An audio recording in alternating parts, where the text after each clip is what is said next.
एहतियाबी जारियत भी जारी है। पाकपतन के मुख्तलिफ मकामात पर दरियाए सतलुज में दरमियानी दर्जे का सैलाब है। बड़ी जरिया राजी दरिया बुर्द हो चुके हैं। मज़ीद जानते हैं सैलाबी इलाकों में मौजूद नुमाइंदा बोल तारिक हुसैन भट्टी से।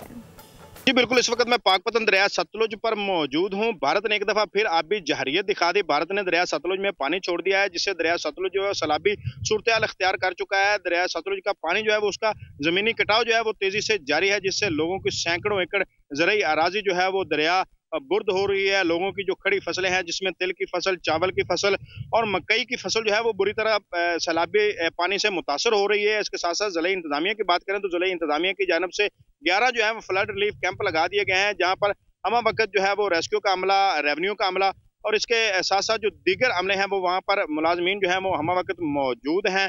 रेस्क्यू 11 बाई जो है वो लोगों को रेस्क्यू करके महफूज मुकामात पर मुंतकिल कर रही है। लोगों के लिए हाई अलर्ट भी महकमे की तरफ से जारी किया गया है कि जो सैलाबी इलाकों में रहने वाले लोग हैं वो अपना माल मवेशी, अपने बच्चों को लेकर महफूज मुकामात पर मुंतकिल हो जाए, ताकि ये सैलाबी आफत से बचा जा सके। जी सब्सक्राइब करें और बेल दबाएं ताकि कोई खबर रह न जाए।